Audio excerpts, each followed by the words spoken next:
Mesdames, Messieurs, bonsoir. L'aventure continue pour les Lions de l'Atlas. Dernia, comme le dit si souvent Walid Regragui, eh bien, on l'a fait, Dernia, et aujourd'hui, nous sommes le premier pays africain, arabe et musulman à se hisser dans le dernier carré de la Coupe du Monde.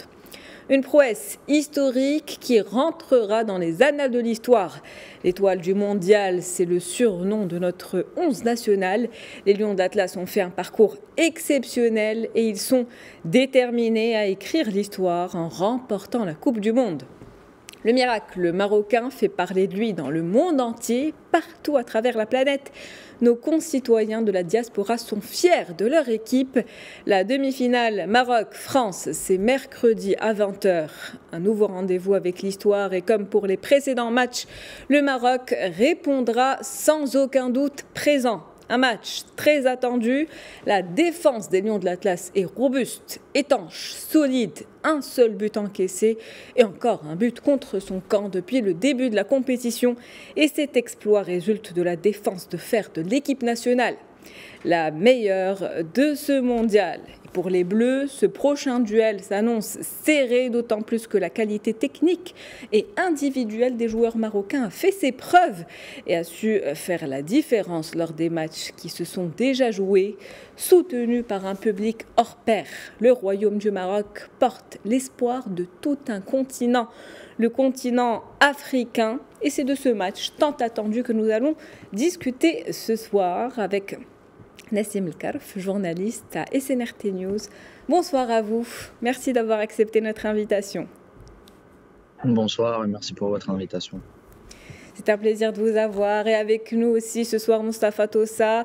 Vous êtes journaliste et analyste politique. Merci d'avoir accepté notre invitation. Merci à vous aussi. C'est un plaisir de vous avoir avec nous ce soir. On va donc commencer par une question groupée. Le Maroc en demi-finale, sincèrement, est-ce que vous pouviez imaginer un tel scénario? Aujourd'hui, tout le monde croit en leur chance d'arriver en finale. Beaucoup d'entre nous se prennent même à espérer atteindre le Graal. Moustapha, quand avez-vous commencé à y croire? En fait, je vais vous raconter une petite anecdote. Avant le début du mondial, j'avais l'habitude de parler avec mes collègues au travail et de leur dire que pour moi, l'idéal, le grand frisson de ce mondial serait qu'on assiste à une finale. Moi, je parlais à l'époque de finale entre la France et le Maroc. Et c'était comme une boutade qui a été lancée à mes collègues, personne n'y croyait. Et vous, Nassim, vous attendiez un tel scénario ? Jusqu'en demi-finale, je dirais pas que je m'y attendais, pas véritablement, mais j'imaginais faire une grande Coupe du Monde. Je pense que j'ai fait un prono qui avait d'ailleurs fait le buzz où je parlais des 7 points en sortant en tête du groupe. C'était le cas. Après, ça dépendait de qui on allait affronter en huitième de finale, en quart de finale. Je pense qu'au fil de la compétition, on a vu qu'on pouvait prendre à peu près tout le monde et qu'on avait peur de personne. On a eu la confiance d'Ernania, comme a dit le sélectionneur et comme il nous l'a demandé. Et je pense que le football nous l'a bien rendu. On écrit l'histoire, on sort les gros cadors, les grosses écuries. La France, ça sera la cerise sur le gâteau. Sans jeu de mots. Cette équipe dégage une force incroyable. La plupart des joueurs qui la composent faisaient pourtant partie de cet effectif bien avant cette phase finale. Comment expliquer une telle transfiguration? Je vous pose la question à vous, Nassim. Il fallait un déclic. Parce que je pense que cette équipe-là, l'ossature, on l'a connue, on la découvre pas, on connaît tous ces joueurs, on connaît leur talent, à l'étendue de leur talent et ce qu'ils peuvent apporter à l'équipe nationale.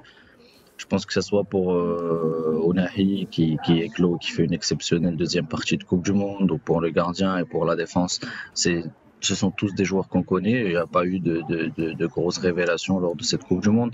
Mais il fallait trouver les mots, il fallait rassembler un peu tout le monde derrière le même objectif. Je pense que les groupes se détachaient au fil du projet de Vaïd. Et aujourd'hui, Walid a trouvé les mots pour rassembler un peu tout le monde. Il y a plus cette question de clan. Il en a parlé ce matin encore en conférence de presse. Il a choisi 26 joueurs pour aller au bout. Il a choisi 26 joueurs déjà dans sa tête au début de la compétition. Il savait qu'il pouvait aller au bout avec eux, au bout de leur rêve. Lui, il y croyait. Il a insufflé cet état d'esprit et cette envie de gagner, je pense, dans le groupe. Il a supprimé tous les complexes avec ses mots et ses discours qui sont souvent forts. Moi, je le connais depuis 2014-2015. Au FUS, il a toujours des discours forts, des discours qui motivent des troupes. Je pense que si on met Walid dans n'importe quelle autre entreprise, avec son discours, il peut faire la différence, même dans un autre domaine que le football. Très bien. Et vous, Mustapha Toussa, comment expliquez-vous ce miracle ? Moi, je crois que c'est un assemblage d'individualités, de talents marocains qui sont indéniables et qui jouent déjà dans les grandes équipes européennes. C'est un assemblage entre ces talents-là et une méthode de management qui est celle de Walid Regragui. Et je crois que à partir du moment où on a un entraîneur qui a su trouver les mots, qui a su installer un esprit d'équipe, qui a su insuffler un esprit combatif à cette équipe, leur donner envie de gagner. Donc, rien n'est apparu impossible à cette équipe. Donc, c'est une équipe qui a sorti les plus grands de l'équipe européenne, la Belgique, l'Espagne, le Portugal, et elle se retrouve devant la France. Je crois que sur le plan technique, les deux équipes sont presque à égalité, à part Mbappé qui se détache un petit peu du lot. Sur le plan technique, ils sont presque à égalité. Ce qui va faire la différence mercredi soir, c'est celui qui a le plus faim, celui qui a le plus envie de faire histoire, de créer l'histoire. Et sur ce plan-là, les Marocains, avec leur esprit combatif, avec leur envie de réaliser l'exploit mondial, ferait la différence. Ce qui va faire en sorte que les Marocains vont courir encore plus vite, vont supporter encore plus la douleur, vont s'approcher vers le but pour marquer avec plus d'enthousiasme et plus, entre guillemets, d'agressivité et de volontarisme. Donc cet état d'esprit, moi je compte beaucoup, je parie beaucoup sur cet état d'esprit pour faire la différence. Sur le plan technique, je crois que les deux équipes se connaissent très bien, les individualités se connaissent très bien puisque la plupart évoluent ensemble dans les championnats européens. La différence, c'est entre un pays qui a déjà 2 Coupes du Monde à son actif et un autre qui veut casser le mur, qui veut créer l'histoire au sens propre du terme avec un grand H et être la première équipe africaine d'abord à se qualifier à la finale et éventuellement à gagner soit la Croatie soit l'Argentine. Et on est très positif, on écrira l'histoire. Donc les Lions de l'Atlas, Nassim, sont portés aujourd'hui par tout le peuple marocain, mais pas seulement. Au fil des matchs, on a vu cette équipe séduire de plus en plus de monde et devenir le porte-drapeau de tout un continent et de l'ensemble du monde arabe qui célèbre chaque victoire comme si c'était la sienne. Une chose qui serait totalement inimaginable pour un pays européen ou sud-américain. Les Argentins, on l'a vu, ont célébré la défaite du Brésil et les Portugais celle de l'Espagne. Et comment interpréter toute cette ferveur autour de notre équipe nationale ? Tout d'abord, il faut remettre chaque équipe nationale dans le contexte et dans son cadre. Parce que si on parle de l'Amérique latine, ils ont déjà 3 champions du monde. C'est l'Uruguay, l'Argentine et le Brésil. Ce ne sera pas une première continentale et croyez-moi que si l'une de ces 3 nations n'avait pas déjà remporté la Coupe du Monde, tout un continent serait derrière leur dernier représentant pour le faire. Aujourd'hui, les choses ont évolué, l'Europe a beaucoup de champions, il y a une sorte de rivalité qui s'installe, qui aura le plus d'étoiles sur le maillot. On n'en est pas encore là, ça va venir peut-être dans l'avenir. Nous, on a ouvert la voie en tout cas, parler d'histoire et qu'on compte l'écrire. Moi, je dis qu'on l'a déjà écrite, l'histoire, en devenant cette première nation africaine à briser ce toit de verre en fait qu'on avait au-dessus de la tête, et on a réussi à le faire avec brio en sortant les gros. Walid le répète souvent, on n'a pas eu un parcours le plus facile. Je pense que sur les demi-finalistes, tous les demi-finalistes avec la Croatie, on a eu les plus gros à jouer. On a eu les parcours les plus difficiles déjà en sortant d'un groupe très très compliqué. On tombe nez à nez avec l'Espagne, l'une des plus belles équipes du monde et les plus rodées. On tombe contre le Portugal, l'une des équipes qui compte le plus d'individualité, mais ils ont même un effectif meilleur que celui de la France aujourd'hui. En demi-finale, on tombe sur la meilleure équipe du monde. Faudra jouer cette équipe avec beaucoup de respect, beaucoup de précautions. Comme a dit aussi Mustapha, niveau individualité, on y est presque, à part Kylian qui se détache, peut-être Ousmane Dembélé qui fait une de ses plus belles saisons, et leur buteur historique qui est Giroud, on l'oublie souvent, mais il est très dangereux, il est très en confiance lors de cette Coupe du Monde. Le reste, ça se vaut un peu, on peut espérer. J'irais toujours dire créer la surprise, mais là, ça sera plus une surprise, ça sera une confirmation, espérant confirmer notre excellent état de forme et puis que l'Afrique soit derrière nous, que le monde arabe le soit. Il n'y a pas que le monde arabe et l'Afrique qui est derrière. Il y a beaucoup de pays européens aussi qui espèrent nous voir faire déchanter la France, parce qu'il n'y a pas eu une nation européenne qui a réussi à faire le doublé, 2 années de Coupe du Monde de suite.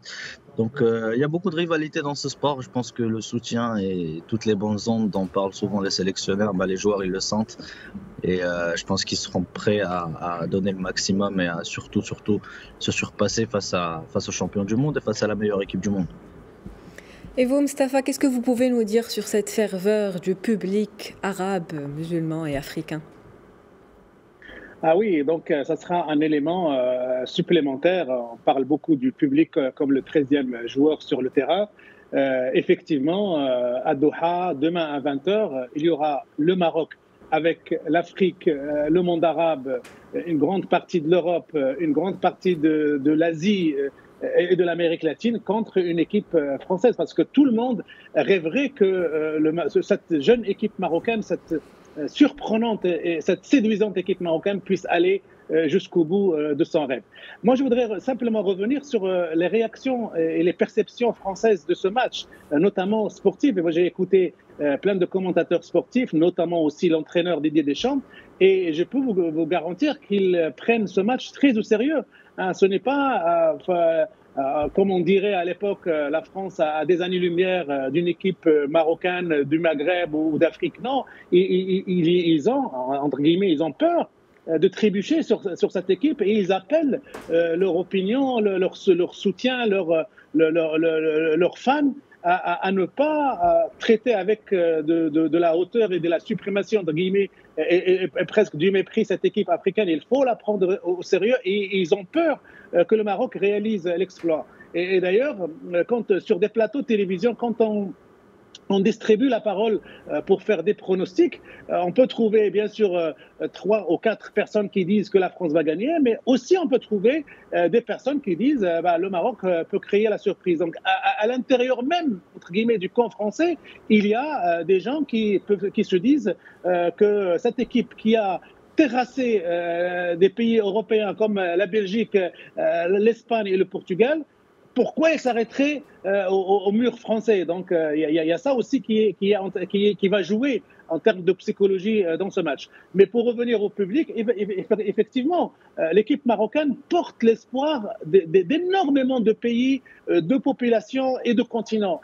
Et ce sentiment-là, moi, je crois qu'il donnerait des ailes à n'importe quelle équipe quand on a ce soutien et quand on a cette espérance incarnée qui est celle que porte aujourd'hui l'équipe du Maroc. Donc, moi, le facteur psychologique est un facteur extrêmement déterminant qui pourrait dépasser même la technicité du sport. Quand on est porté par un but, porté par un espoir, porté par un exploit, par réaliser un exploit, on peut réellement le faire. Et je crois que si les Marocains gardent l'esprit combatif qui est le leur, demain à 20h, ils pourront créer l'exploit de battre une 3e équipe, une 4e équipe européenne qui serait la France.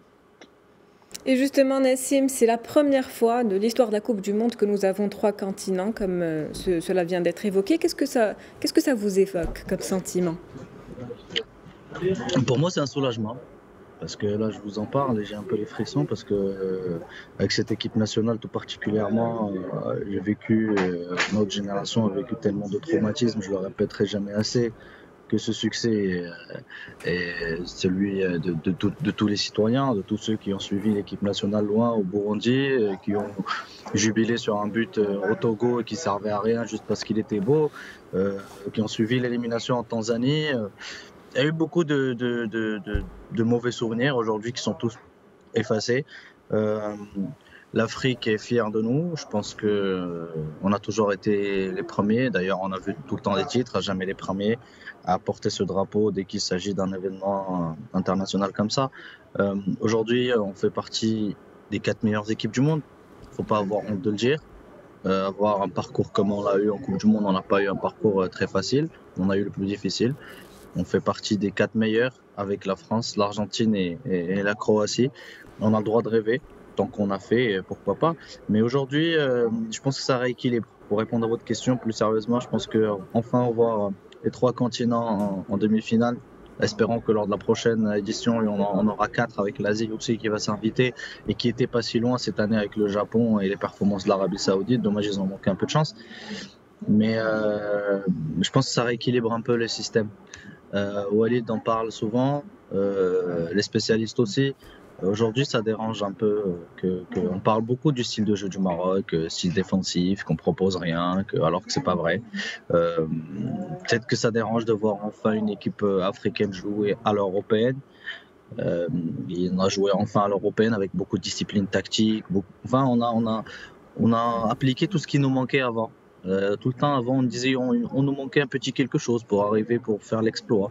Aujourd'hui, on a manqué de rien. On a fait en sorte de jouer à l'européenne avec beaucoup de discipline, beaucoup de tactique, beaucoup de rigueur et beaucoup de régularité. C'est très difficile de faire preuve de régularité sur une compétition aussi serrée.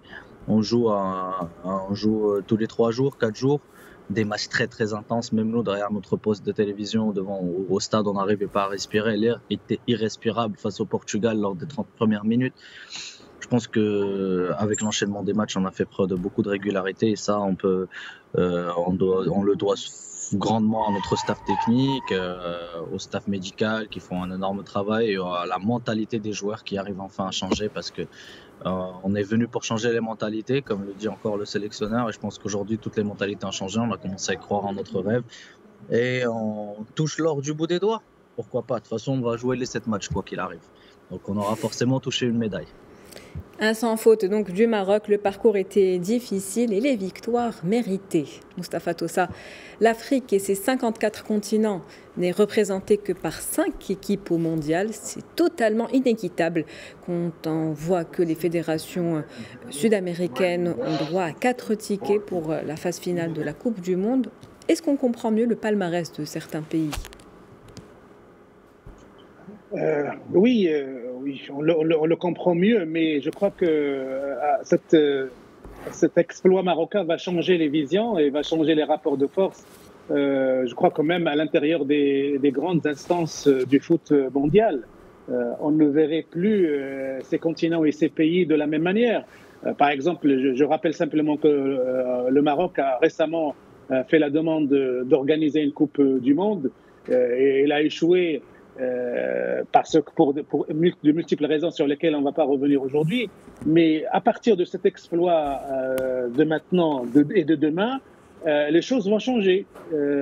Si dans quelques temps le Maroc se porterait candidat pour organiser cette Coupe du Monde, la perception, la vision ne sera pas la même parce que le Maroc a prouvé qu'il était un grand pays du foot et qu'il était capable d'aller jusqu'aux demi-finales et pourquoi pas à la finale et pourquoi pas remporter cette coupe. Donc oui, effectivement, les rapports de force et les perceptions vont beaucoup changer. Mais moi, je voulais aussi revenir sur un point important parce qu'on ne peut pas le passer sous silence. Vous voyez cette unanimité globale, mondiale pour soutenir l'équipe de France, l'équipe du Maroc, et c'est tout à fait mérité. Mais il y a à côté de nous un pays qui est l'Algérie, notamment des milieux algériens, un certain petits milieux algériens, notamment chez les militaires, qui ont fait honte au peuple algérien en donnant des directives à leurs médias officiels d'ignorer l'exploit marocain et de ne pas en parler comme il faut en parler. Et là, on fait la distinction entre le peuple algérien qui est un peuple frère du peuple marocain, qui montre, que ce soit au niveau de l'Algérie ou au niveau des diasporas en Europe et dans le monde, qui montre qu'il est avec le Maroc, et un certain nombre de cercles très restreints, très haineux, qui ont des comptes à régler avec eux-mêmes et avec leur psychologie, qui ont montré des démarches et des postures qui font honte à l'Algérie et qui font honte aux militaires algériens. Et d'ailleurs, l'histoire va complètement les dépasser, va complètement les isoler. Et plus le Maroc avance dans cet exploit, plus ils apparaîtront extrêmement petits et extrêmement honteux de ne pas avoir participé de manière normale, naturelle, de ne pas avoir partagé la joie des Marocains d'avoir réussi cet exploit. Il faut le dire et il faut y insister, ce n'est pas le peuple algérien, c'est juste une petite minorité haineuse qui gouverne l'Algérie et qui a montré ce visage vraiment détestable de l'Algérie au monde entier. Absolument, et comme vous le dites, on a vu le peuple algérien soutenir aussi le Maroc un petit peu partout dans le monde. Mais parlons maintenant des joueurs. Je vais commencer avec vous, Nassim. Donc, en l'espace de quelques matchs, on a vu naître de véritables héros dont le nom et des visages n'ont presque plus de secret. Aujourd'hui, même le public non initié veut tout connaître d'eux, leur vie, leur parcours. Je vous pose une question un peu subjective. J'imagine que ce n'est pas évident de devoir choisir un, mais quel est votre coup de cœur au sein de ce 11 national? Les 26. Tous les 26 joueurs, y compris pas seulement le 11, mais les 26, même ceux qui rentrent, ils font le job. Et des fois même mieux que ceux qui étaient là. On a vu Atayetla qui apporte toute son explosivité et son envie pour remplacer Mezraoui de la meilleure manière qui soit, même faire mieux en étant décisif devant. Je pense que la force de cette équipe nationale, c'est de justement ne pas en choisir un. J'ai l'impression vous avez peut-être un peu l'impression que je fais ma langue de bois, mais j'arrive pas à en choisir un. Entre Bono, entre Amrabat, entre Ziyech qui se transcende et qui devient un tout autre joueur, entre Nesseri qui vole enfin de ses propres ailes et Bouffal qui fait une de ses meilleures performances tactiques et disciplinées de sa carrière. Je sais pas qui choisir. Il y a Ounahi qui fait les 2 meilleurs matchs de sa vie. On sait pas qui choisir parce que chacun a eu son apport dans un moment donné, même les remplaçants. Mais si il faut choisir un, celui qui a été vraiment régulier tout au long de la compétition et qui est justement le meilleur récupérateur de cette équipe, de cette Coupe du Monde, avec plus de 70 ballons récupérés depuis le début et très très peu de fautes, c'est Amrabat. Qui se révèle aux yeux du monde et qui montre vraiment qu'il n'a rien à envier au N'Golo Kanté qu'on a découvert en 2016 concrètement, ou même un peu plus il n'a rien à envier au meilleur joueur du monde à son poste aujourd'hui, Amrabat, et il l'a prouvé, il fait preuve de beaucoup de régularité, donc s'il en faut choisir un, ce ne sera pas pour son talent ou ce qu'il a apporté, mais ce sera surtout pour sa régularité, son niveau, ça sera Amrabat, parce que du premier match, de la première minute au dernier match, il joue avec un carton jaune depuis le début. C'est très compliqué pour un joueur de son poste et de son calibre et de son volume de jeu de gérer ça. Il le fait parfaitement, il n'a pas pris, il n'a pas été suspendu. Aujourd'hui, il va jouer une demi-finale libérée sans carton jaune. Je pense que s'il en faut choisir un, et difficilement, je dirais Amrabat. Mais c'est surtout pour sa régularité. Très bien. Et vous, Mustapha, est-ce que vous avez un coup de cœur ? Oui, tous les compliments qui ont été dits sur les joueurs, moi je les partage. Bien sûr, ils ont été tous excellents. Amrabat et Ounahi, il a été complètement admiré par exemple l'entraîneur espagnol qui n'en revenait pas qu'un tel joueur puisse exister.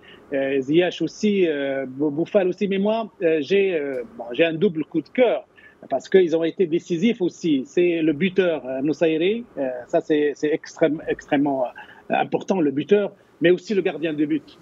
Rappelez-vous la séance des tirs au but, des pénaltys, Bono, c'est quelque chose aussi d'extrêmement important. Ça a été, pour moi, c'est à choisir, si on doit choisir, ce sont deux, un qui a marqué et qui a fait la différence, et l'autre qui a empêché que les autres marquent et qui a fait aussi la différence. Mais moi, j'ai un coup de cœur à l'occasion de ce mondial, bien sûr pour le joueur, mais aussi pour l'entraîneur.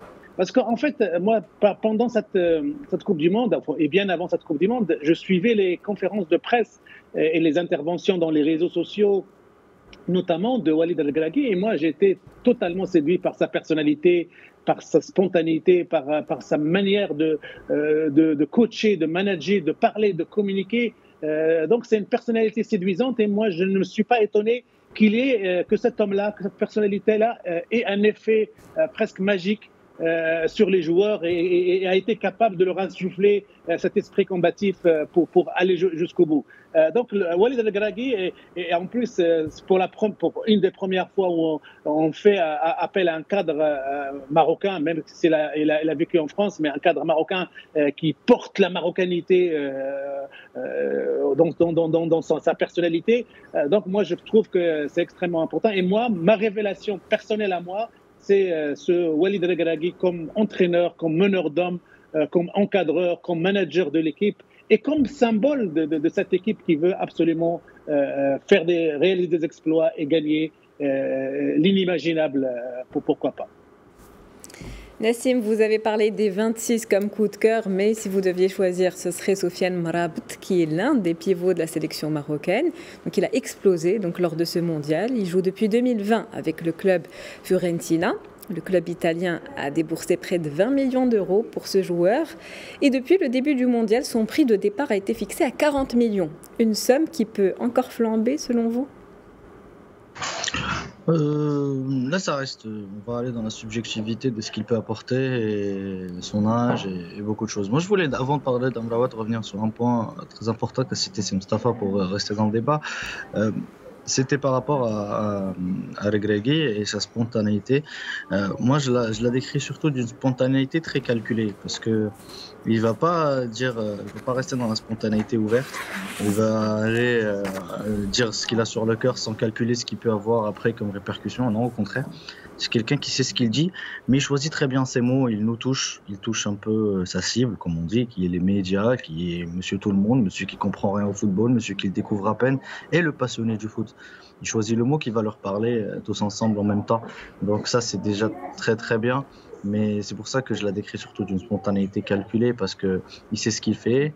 On a vu qu'il est très discret sur le terrain, il laisse parler ses joueurs, il est un peu sur le banc, mais il fait pas le show, c'est pas un showman. Mais une fois en conférence de presse, on se rend compte que là, c'est sa zone. Il est à l'aise, il joue avec les mots comme il veut, il lance les messages qu'il veut. Et c'est surtout des messages, des fois, pour mettre pression sur l'adversaire et pour mettre en confiance ses joueurs. Et justement, c'est ces discours-là qui mettent en confiance un joueur comme Amrabat, pour voir comment il éclot lors de cette Coupe du Monde, alors qu'il sort d'une période pas très simple avec l'équipe nationale. Il n'a jamais été parmi les joueurs les plus appréciés à sa juste valeur. À tort, justement, parce qu'il a fait beaucoup de taf, mais peut-être que l'ancien sélectionneur lui demandait beaucoup de travail, du travail qu'il ne savait pas forcément faire. Là, Walid, il lui demande de faire ce qu'il sait faire et le reste va revenir aux joueurs. Ils vont lui faciliter la tâche, ils viennent vers lui. Comme ça, on voit plus ses lacunes, on voit que ses qualités. Et ça, c'est la qualité aussi du sélectionneur qui a su le mettre en valeur et qui le porte. Sofiane Amrabat le rend bien sur le terrain.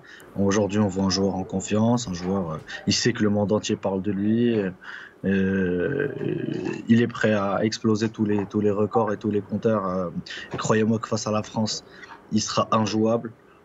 J'espère pas porter le mauvais œil, mais j'espère qu'il va être injouable et rester sur son niveau, parce qu'il jouera libéré, il n'a pas de carton jaune, cette épée de Damoclès, elle ne sera pas au-dessus de la tête, donc il va vraiment être libéré, et à l'image de toute l'équipe nationale, parce qu'on ne va pas jouer une demi-finale tous les 4 ans, ça n'arrive quasiment à personne, rares sont les nations qui enchaînent les demi-finales de Coupe du Monde, il faut le savoir, et il faut profiter. Moi, je dis qu'il faut profiter de ce moment, et en profitant, on va surtout gagner, nous aussi, en tant que supporters, parce que là, on ne va pas parler en tant que média. Mercredi, on sera tous supporters.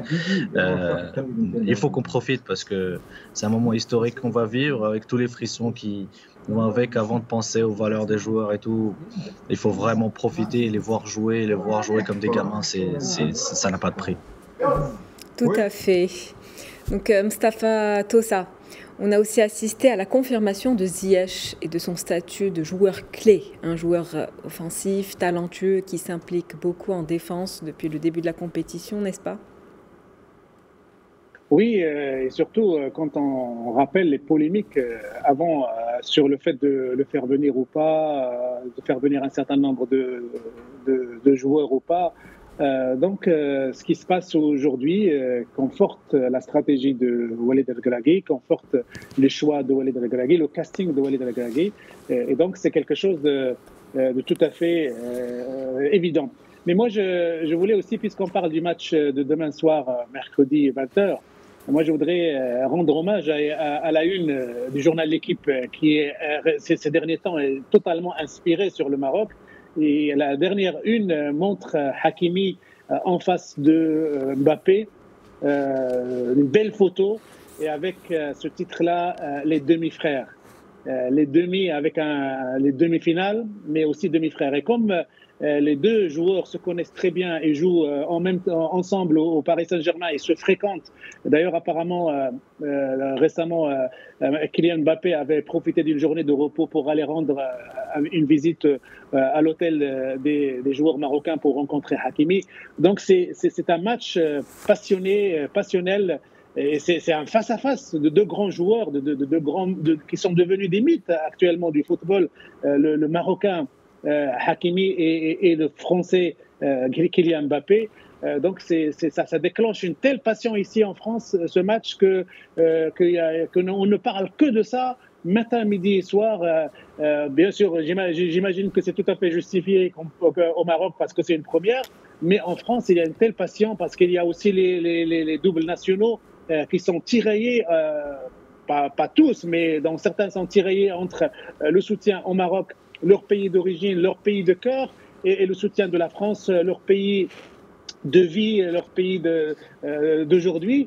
Donc c'est un match extrêmement passionné. C'est de demain, entre la France et le Maroc, il va y avoir un courant électrique planétaire qui va jouer pendant ces 2 fois 45 minutes de match en direct du Qatar. Tout à fait, ce sera un face-à-face explosif, la meilleure défense contre la meilleure attaque donc lors de ce mondial. Nassim, est-ce qu'on peut dire que l'école marocaine de football s'affirme de plus en plus à l'image d'Achraf Dari, qui est défenseur formé au Wydad et qui a fait forte impression lors de son entrée dans ce mondial? Il n'y a pas que Achraf, je pense que déjà sur la liste, on avait des signaux forts que le sélectionneur faisait pas de différence entre joueurs qui évoluent à l'étranger et joueurs qui évoluent localement et sont formés localement.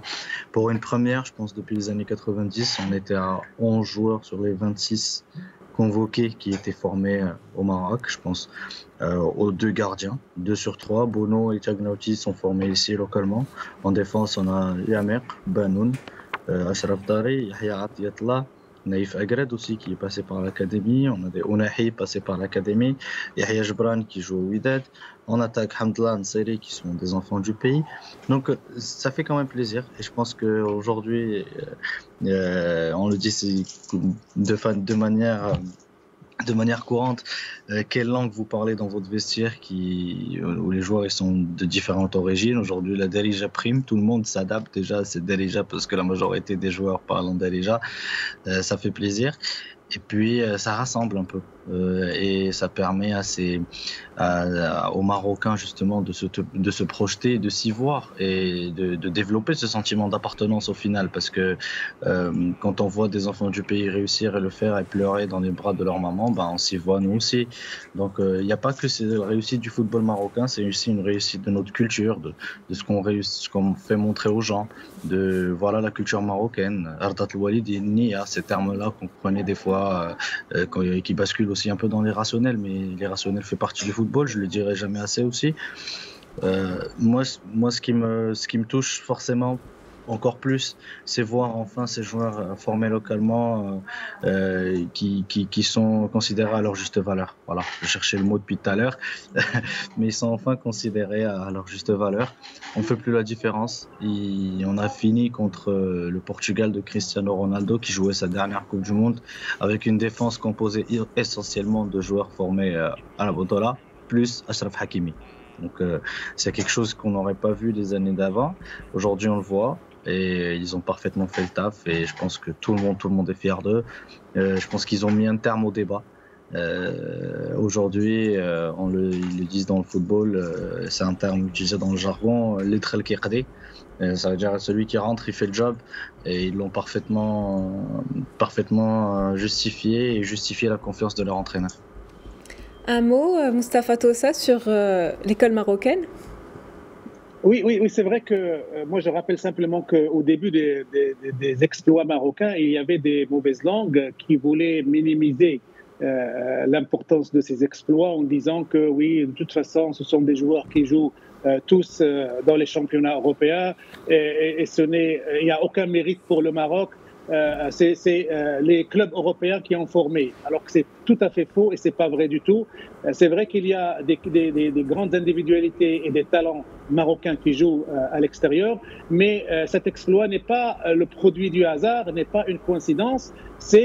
On cueille le fruit d'un énorme, gigantesque investissement du Maroc dans les structures de formation. L'Académie Mohamed VI de football est une école qui est citée en ce moment en exemple. On est en train de cueillir ce qu'on a semé depuis longtemps, et l'école marocaine, la formation marocaine, les investissements marocains locaux sur le foot sont en train de donner leurs fruits. Et donc c'est un assemblage entre ce qu'a fait le Maroc en tant qu'État, en tant qu'autorité, en tant que pays pour produire des talents, pour former des talents, et ce qui est les Marocains du monde qui jouent dans les grands clubs. Et l'exploit aujourd'hui, c'est d'avoir réussi à faire une synthèse intelligente, efficace entre ces deux pendants du football. Les individualités qui jouent à l'extérieur et la formation locale, l'investissement local qui a été fait sur les joueurs et sur le football marocain. Et donc là, on est vraiment en train de cueillir ces fruits-là. Donc Nassim, les Lions de l'Atlas, comme vous le disiez tout à l'heure, des joueurs en qui on croit et qui ont montré leur valeur. On arrive au terme de cette émission, mais je ne résiste pas au fait de vous poser la question. Quels seraient les pronostics selon vous de ce match? Avant les pronos, je voulais juste lancer un message. Peut-être qu'il y aura des présidents de clubs et qui vont nous voir, et ceux qui sont responsables de la gouvernance de ce sport. Moi, je leur dirais, s'il vous plaît, il faut capitaliser sur ce qu'on a vu aujourd'hui, sur cette formation dont on vient de parler brièvement. Il y a beaucoup de choses à dire. Il faut donner la priorité aux jeunes, les former, parce que voilà, quand on donne un peu de confiance, d'amour et de respect aux jeunes, ils finissent par éclore. On a vu ce qu'a fait le sélectionneur avec un groupe de jeunes joueurs. On a la moyenne d'âge la plus jeune de cette Coupe du Monde, dans le dernier carré, on a 26 ans. Ça veut tout dire, donc donnons confiance à ces jeunes. Pour les pronos, moi j'irai pour un 1-0, ou sinon les ramène au péno, et là-bas il y aura Bono. On compte sur Bono. Et sur le 1-0 exactement. Et Mustapha, vous avez des pronostics vous aussi? Quel serait votre pronostic pour ce match? Moi je mettrais un 2-1 pour le Maroc. Un 2-1 pour le Maroc. Très bien. Très bien, on arrive au terme de cette émission. Merci à vous d'avoir été avec nous. Donc, je rappelle que Mustapha Tossa, vous êtes analyste politique et journaliste. Et la même chose pour vous, Nassim El Karf, qui est journaliste à la SNRT. C'était un plaisir de vous avoir avec nous sur le plateau. Merci. Donc, on arrive à la fin de cette émission et on se retrouve pour un autre épisode demain.